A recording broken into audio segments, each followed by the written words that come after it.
Meus amados e queridos irmãos e irmãs em Jesus Cristo,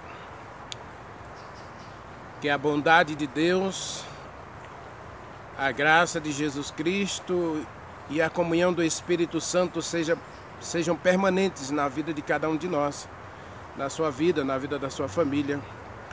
É o meu desejo, a minha oração por você. Deixe o seu joia na mensagem, assista a mensagem até o final. Deus quer falar com você. Compartilhe. E se você ainda não se inscreveu no canal, se inscreva no canal, porque Deus tem grandes bênçãos para você. Tá bom? Ative o sininho para você receber as notificações. Falemos com Deus. Querido Pai, nosso Deus, Criador dos céus e da terra, estamos na Tua presença, Pai, e na Tua presença queremos viver para sempre. Estamos vivendo em um mundo caótico, permeado, encharcado pelo egoísmo, e a verdade tem desaparecido da terra. A justiça, o amor e as leis.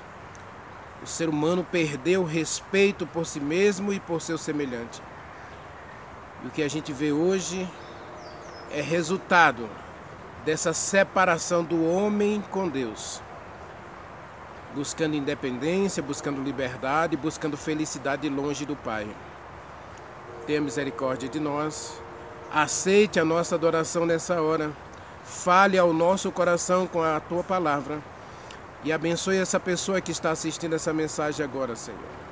Não sei a situação em que ela está enfrentando, a dificuldade, a luta, o sofrimento, a dor, mas Tu sabes. Por isso, toma essa pessoa em Teus braços e dê a ela vitória nesse dia e as Tuas bênçãos. Oramos e agradecemos em nome de Jesus Cristo. Amém.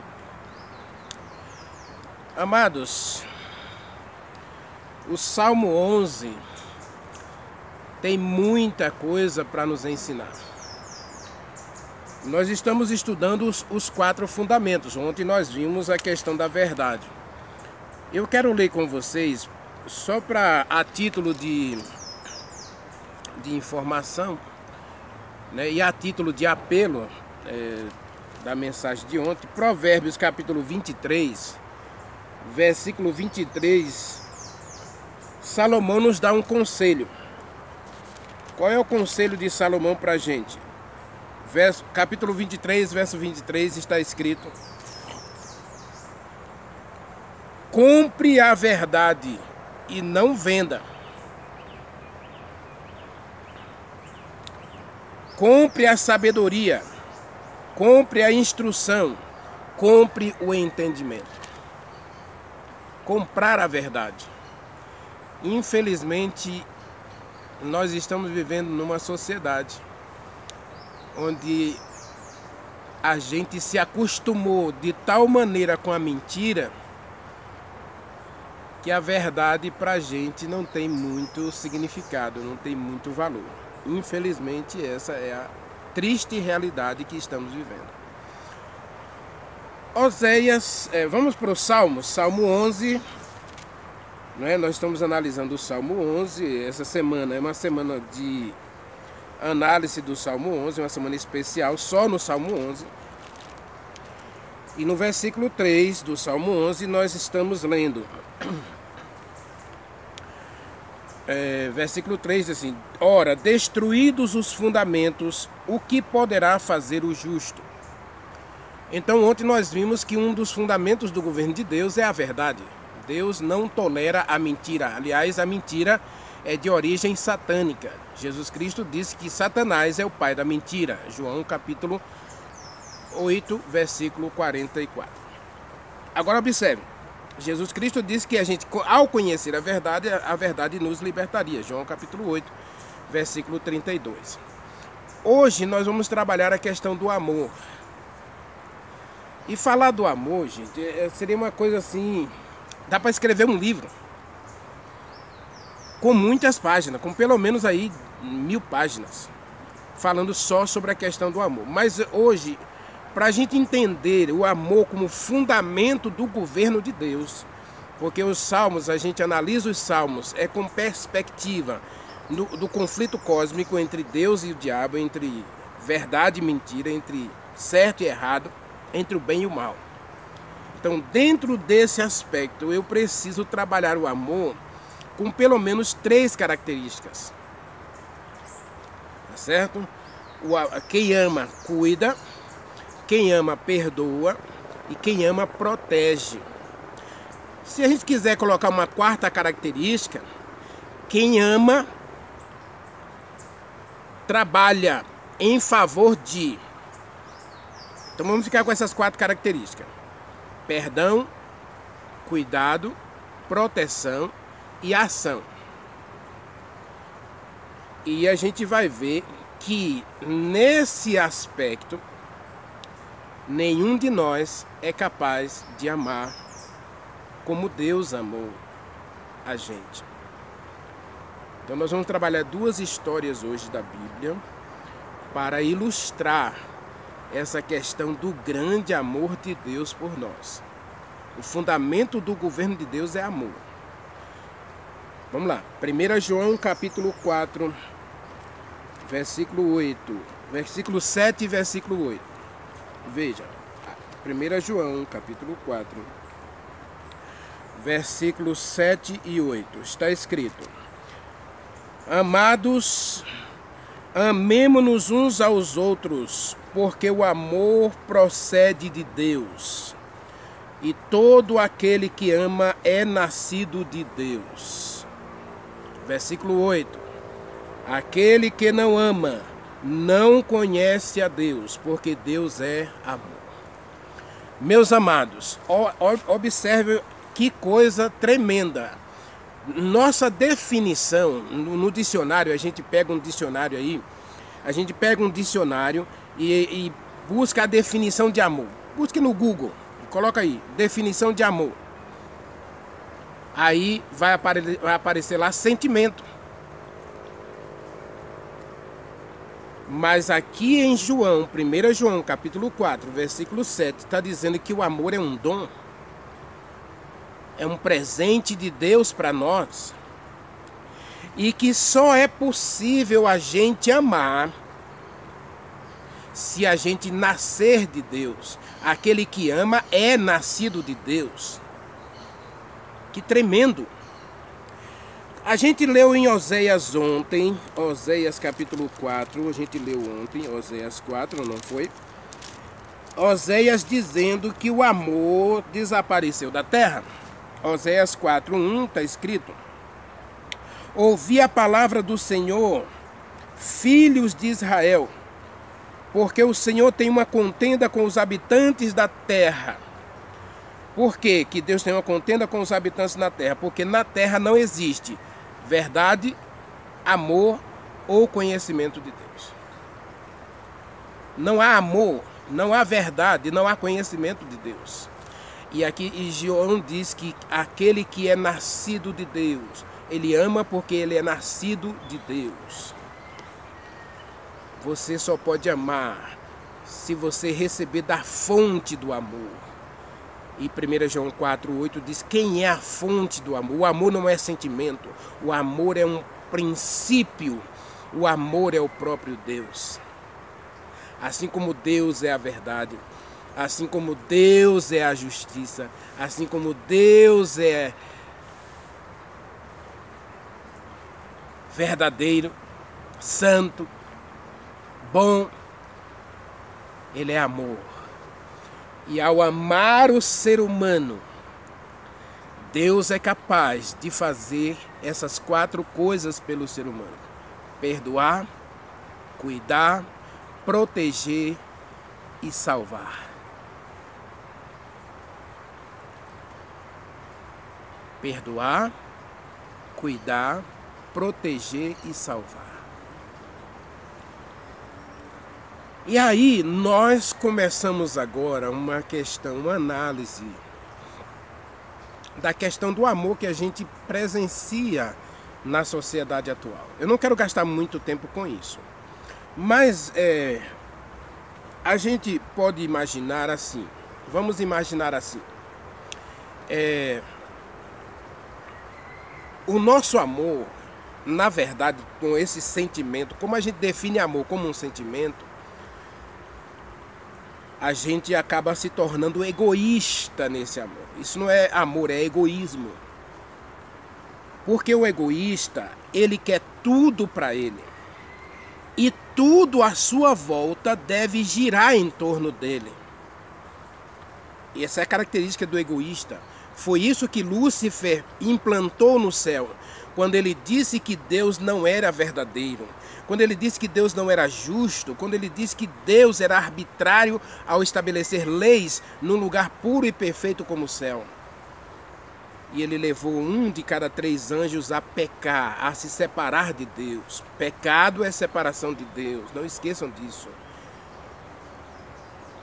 Então, ao separar o ser humano de Deus, ele separou Eva de Deus, né? Deus perguntou, Gênesis capítulo 3, versículo 8, Eva, Adão, onde vocês estão? Era o pôr do sol, Deus estava ali para cuidar deles, para protegê-los, para ajudá-los em suas necessidades. E eles se manteriam felizes, sem culpa, salvos, se tão somente escolhesse obedecer. Porque a lei do amor, ela não força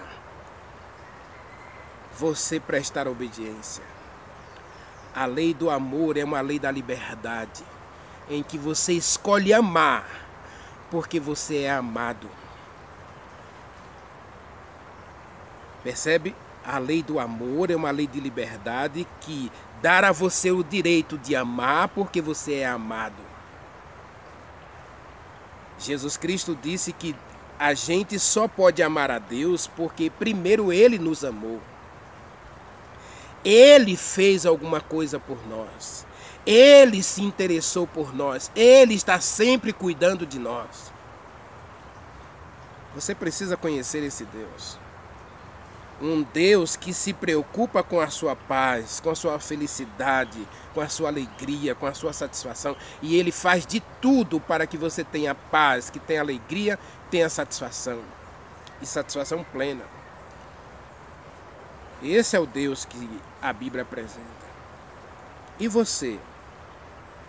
Desenvolve essas características no amor que você diz que tem pelas pessoas?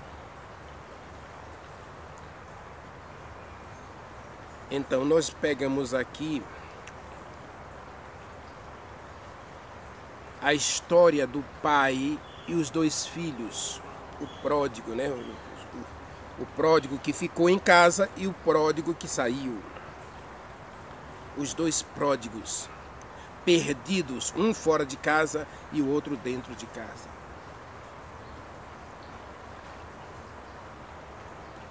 Eu não quero colocar aqui, eu quero colocar a parte final dessa parábola que Jesus Cristo contou em Lucas 15. O filho egoísta, cheio de amor próprio, desejando ser livre, disse para o pai: eu quero ir embora. E quero ir embora levando o que é meu. E o pai então deu a ele a parte que lhe cabia na herança. E ele, egoísta, cheio de amor próprio, foi embora sem olhar para trás. Sem pensar no mal, na dor que havia causado no próprio pai. Que todos os dias se colocava à beira do caminho, esperando o filho voltar. Um dia, ao olhar para a estrada, o pai vê um maltrapilho, um homem sujo de lama, vestindo trapos, descalço, cabelo desgrenhado. E por trás de todo aqueles trapos, de toda aquela lama, de todo aquele lixo, ele enxerga um filho que está sofrendo. corre para aquele filho e não pergunta nada, apenas o abraça. Isso é perdão. O filho até tenta confessar: Pai, pequei contra o céu e contra ti. Não sou digno de ser teu filho. Mas o pai não ouve. Pega um anel e coloca no seu dedo. O anel da reconciliação. Leva o filho para casa. Coloca nele agora uma roupa limpa. Lógico que ele teve que tomar um banho, não é? Então o pai dá um banho naquele filho e coloca nele uma roupa limpa. E para completar a alegria do pai de amar aquele filho, de perdoar o filho, de cuidar daquele filho, de ter agora proteger aquele filho, porque o filho estava lá na estrada. E se ele se aproxima da casa, ele é apedrejado pelos vizinhos. Então o pai tem que correr até o filho, tem que ir atrás dele e chegar lá e abraçar e trazer sob os seus cuidados para casa. Talvez os vizinhos nem reconheçam aquele maltrapilho que está nos braços daquele pai. Ele o protege e traz para casa. E agora ele limpo, com roupas limpas, com um anel no dedo, com sandálias nos pés. Vestido agora como um príncipe. O pai proporciona-lhe um banquete. Aceitação. Não é? Aceitação. Agora o menino é aceito pelo pai. Oh, meus amados, que Deus maravilhoso. Você ama assim? Na sociedade que nós estamos vivendo, o amor é egoísta. Nós temos que ter nossas necessidades satisfeitas. Por isso nós não perdoamos. Quando alguém nos magoa, Jesus Cristo disse que é para a gente dar a outra face. A gente vai para a vingança. Quantos lares destruídos pela falta do perdão. Quantas crianças abandonadas pela falta do perdão. Mas a gente é capaz de dizer que ama. Aí Paulo diz assim, veja, 1 Coríntios 13. Paulo diz assim, 1 Coríntios 13. Ainda que eu fale a língua dos homens, se eu não tiver amor, serei como um bronze. Ainda que eu fale a língua dos homens ou dos anjos, se eu não tiver amor, serei como um bronze que soa, como um símbolo que retine. Ainda que eu tenha o dom de profetizar e conheça todos os mistérios da ciência, se eu não tiver amor, nada disso terá valor. Deixa eu ler direito. Ainda que eu tenha tamanha fé, a ponto de profetizar, a ponto de transpor os montes de um lugar para outro, se não tiver amor, nada serei. Ainda que eu distribua todos os meus bens aos pobres e entregue meu corpo para ser queimado, se não tiver amor, é inútil. Tudo isso é inútil. O amor é paciente. O amor é bondoso, o amor não arde em ciúmes, o amor não se ufana, o amor não se ensoberbece, o amor não se conduz inconvenientemente, o amor não procura seus próprios interesses, o amor não se exaspera, o amor não se ressente do mal, o amor não se alegra com a injustiça, o amor se regozija, o amor se alegra com a verdade. Ontem nós vimos que falta verdade na terra. E hoje, Jesus Cristo disse, Mateus capítulo 24, versículo 12, por se multiplicar o pecado, o amor se esfriará de quase todos. Meus amados, que coisa trágica estamos vivendo na sociedade atual. A gente até prega o amor, a gente fala de amor, a gente exalta o amor, só que a gente coloca o amor como dar e receber, sentir. Eu amo você. Aí a gente já desconfia. O que é que você quer? Aí eu quero isso. Se você me amar, você dorme comigo, diz o namorado para a namorada. Ah, você não me ama porque você não quer fazer sexo comigo antes de casar. O filho diz para o pai, você não me ama porque você nunca me dá presentes. Egoísmo terrível.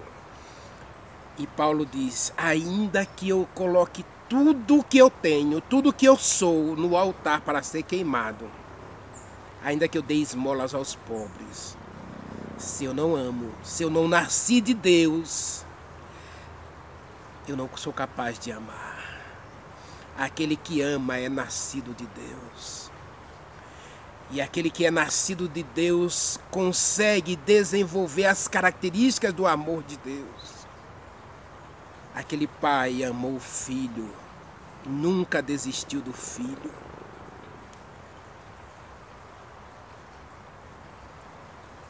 Uma outra história. Lógico que aí tem o filho, o pródigo que ficou, o pai tenta resgatar também, né? Mas vamos para a história da Santa Ceia.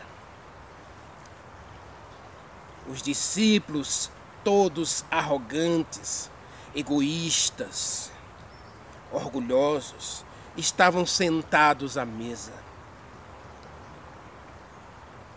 Alguém tinha que fazer o papel de servo. Alguém tinha que fazer o papel de escravo e lavar os pés dos convidados para a ceia. E cada um foi tomando assento à mesa sem se preocupar com quem ia chegando. Indiferente a quem estava chegando, cada um tomou o seu lugar. Indiferença, orgulho, egoísmo. E Jesus Cristo observava a cena.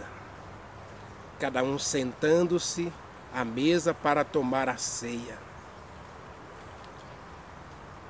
E Jesus Cristo esperava que algum deles tivesse a iniciativa de tirar a roupa, de se humilhar e lavar os pés aos discípulos.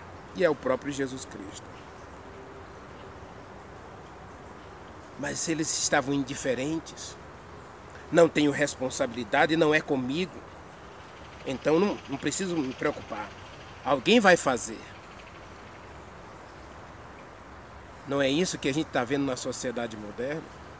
Por que que existem hoje tantos abrigos de idosos? Porque os filhos egoístas não querem ter o trabalho de cuidar dos seus pais. Por que que existe hoje muitos orfanatos? Porque pais e mães egoístas que não planejaram a relação sexual para não nascer a criança, ou que até tenham planejado, mas a criança se tornou indesejada devido aos conflitos do relacionamento, então resolveram abandonar a criança, né? Aquela adolescente que achou que tinha liberdade para fazer o que quisesse, porque hoje as igrejas e o governo distribuem preservativo e pílula do dia seguinte. Nós temos hoje mais de 1 milhão de abortos todos os anos aí entre adolescentes, né? As adolescentes grávidas, fruto de uma liberdade que se propõe que é possível, que nada é pecado, nada é errado. Afinal de contas, a verdade é relativa. E as crianças são abandonadas, jogadas nas latas de lixo. Pessoas jogadas nas ruas. Quantas pessoas hoje moram nas ruas sem teto? quando tem muita gente aí esbanjando 2, 3 casas, 3 carros, né, luxuosos, vivendo uma vida luxuosa, e aí nós até queremos justificar o nosso egoísmo, dando cesta básica, dando roupa aos pobres, quando na verdade a verdadeira justiça, que nós vamos trabalhar amanhã, se propunha que aquele que tem 2 roupas dê uma a quem não tem. Essa é a filosofia de Jesus Cristo. Se você tem 2 roupas, vista quem está nu.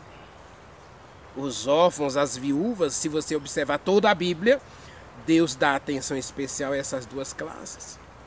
Aqui vamos colocar como desamparados os pobres, os necessitados. Preste atenção. Meus amados, Jesus Cristo estava na ceia e os discípulos estavam ali indiferentes. O que acontece à minha volta não é minha responsabilidade. Não tenho nada a ver com isso. Eu não preciso cuidar de ninguém. Eu preciso cuidar de mim mesmo. Eu preciso me proteger. Eu preciso me amar. O resto que se dane.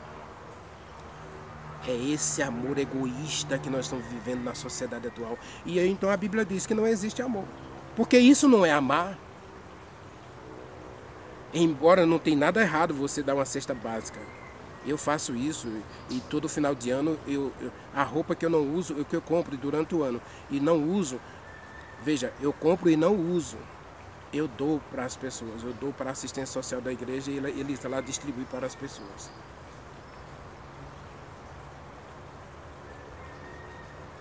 Agora no inverno, eu tenho 3 blusas de frio, dei uma, fiquei com 2.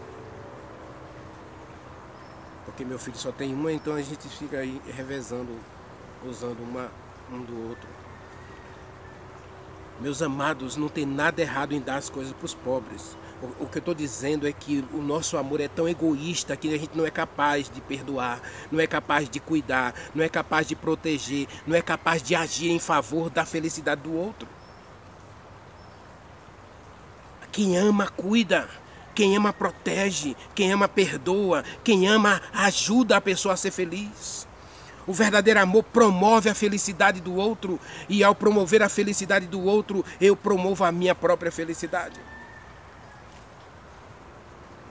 Essa semana é um desafio para mim, para você, para a gente tomar uma atitude. Davi pergunta, destruídos os fundamentos, o que pode fazer o justo? E aí a gente vê Jesus Cristo tirando a sua roupa. João capítulo 13, leia lá. João capítulo 13. Ele tira a roupa e cinge com a toalha. Agora ele fica despido diante dos discípulos, vestido como escravo. E agora ele se ajoelha diante dos discípulos e começa a lavar os pés, um por um. Ali está o arrogante Pedro, cheio de si. Foi capaz de dizer para Jesus Cristo, você não vai lavar meus pés. Eu não preciso disso. Ali estava Judas dizendo em seu coração, esse homem não é Deus. Ele não merece um lugar na minha vida. Ali estavam os filhos do trovão, disposto a se vingar de qualquer ameaça, de qualquer insulto. Ali estava o incrédulo Tomé. E Jesus Cristo vai lavando os pés um por um, oferecendo a eles perdão, reconciliação, cuidando deles, protegendo a frágil fé daqueles discípulos, para que depois da crucifixão, depois da ressurreição, ele pudesse olhar para ele e dizer assim, vocês vão para outro lugar, vão a todo mundo e digam que eu amo as pessoas, e que eu perdoo as pessoas, de que eu aceito as pessoas, porque eu amo, então eu dou a vida por elas. Eu quero encerrar essa mensagem com o Calvário. Lá estava Jesus Cristo na cruz, nu, completamente nu. Diz o texto de Mateus que os soldados tiraram-lhe todas as roupas e dividiram entre eles. Jesus Cristo estava completamente nu. Cravos cravados nas duas mãos, ou nos dois pulsos, não importa. Porque Zacarias diz que no céu a gente vai perguntar a Jesus Cristo que sinais são esses nas suas mãos. Então eu entendo que os cravos foram colocados nas mãos de Jesus Cristo. Esse sinal da salvação está gravado nas suas mãos para sempre. E lá no céu ele vai mostrar para nós a resposta do amor que ele tem por nós. Diz Romanos capítulo 5, versículo 8. Versículo 8. Deus prova o seu amor para conosco, matando o seu próprio filho para salvar pecadores, como eu e você. Eu estou parafraseando o texto. O texto diz, porque Deus prova o seu amor para conosco, em que Jesus Cristo morre por nós, quando nós ainda estávamos inimigos de Deus, amantes do pecado. Em nosso egoísmo, em nosso amor próprio, que quer satisfação, que quer felicidade, que quer alegria, que quer prazer, longe de Deus, ele oferece Jesus Cristo para provar que nos ama. E não só isso, João capítulo 14, versículo 23, Deus não apenas nos ama a ponto de matar seu próprio filho para morrer. Veja, ele nos perdoa, ele nos cura, ele nos perdoa, ele cuida de nós, ele protege a gente e ele salva a gente. Mas ele faz, e ele mostra que ele está interessado tanto na minha paz, na minha felicidade. O fundamento do amor de Deus o levou a desistir do trono do céu para habitar no coração de um pecador chamado Renivaldo. João capítulo 14, verso 23. Está escrito: respondeu-lhe Jesus Cristo, se alguém me ama, guardará a minha palavra. E eu e o Pai viremos e faremos nele morada. Meus amados, que coisa linda. Deus eterno deixou o céu, deixou seu trono na glória e veio para a cruz. Veio para morrer por mim, para dizer, Renivaldo, eu perdoo você, porque eu te amo. Eu quero cuidar de você. Eu quero te dar alegria, eu quero te dar prazer, eu quero te dar felicidade, eu quero te dar satisfação. Porque eu te amo. Eu sou capaz de fazer qualquer coisa por você. Então quem ama, cuida, perdoa, cuida, protege e salva. Age. Deus agiu. E Davi pergunta, destruídos os fundamentos, que pode fazer o justo deve amar como Deus amou. O justo deve refletir no mundo que está vivendo os frutos do amor de Deus. Devemos cuidar dos órfãos, das viúvas, dos necessitados. Não para ganhar mérito diante de Deus, não para ganhar alguma coisa de Deus, não. Porque Deus, em seu infinito amor, Jesus Cristo lavou os pés dos discípulos. Ele se fez escravo para me libertar dessa escravidão, porque o mundo nos escravizou. O nosso egoísmo nos levou a viver essa escravidão de um amor egoísta que quer tudo para si. Eu primeiro e o resto que se dane. Eu primeiro, o resto não tem significado ou relevância alguma. Na cruz, Jesus Cristo estendeu os braços e disse, Pai, perdoa-lhes porque eles não sabem o que fazem. O nosso amor egoísta exige tudo para nós. Por isso somos capazes de abandonar, somos capazes de rejeitar, somos capazes de não perdoar, somos capazes de não dar a outra face, somos capazes de praticar todo tipo de violência para nos proteger. Aí, se você se ama, você vai se proteger dessa violência. E hoje nós temos discriminação, preconceito, violência, nós temos aí retaliação de todo tipo. E essa é a sociedade que nós estamos vivendo. Mentir, matar, roubar, destruir é a característica da sociedade que perdeu o amor, que não sabe o que é mais amar. Porque quem ama cuida, quem ama protege, quem ama salva, quem ama perdoa. E essas características são características do próprio Deus. Deus ama, Deus perdoa, Deus cura, Deus salva, Deus protege, Deus cuida. E agora o ser humano quer felicidade longe de Deus. Como pode? Meus amados, existe muita coisa que a gente poderia discutir sobre o amor. Jovem, se você pecou porque esse egoísmo seu levou você a praticar esse pecado, seja ele qual for, seja prostituição, aborto, adultério, não importa, Deus perdoa, porque Ele te ama. Você vive uma mentira, Deus perdoa, porque Ele te ama. Ele quer cuidar de você. Davi diz, o Senhor é meu refúgio. Deus quer ser teu refúgio. Ele quer te oferecer paz e vida eterna. Ore comigo, querido Deus, meu Pai. Obrigado pelo teu infinito amor para conosco. Poderíamos discutir aqui a semana inteira sobre este amor. Mas, Pai, hoje ajude-nos a entender na história do Filho Pródigo, na história da Santa Ceia, na história do Calvário. O teu grande amor para conosco é uma prova de que o Senhor quer cuidar da gente. Quer nos proteger. Quer nos salvar, quer nos perdoar, quer nos dar uma vida plena e feliz. Aceita-nos, Pai, perdoa-nos e toma-nos para sermos teus hoje. Oramos e agradecemos em nome de Jesus Cristo. Amém.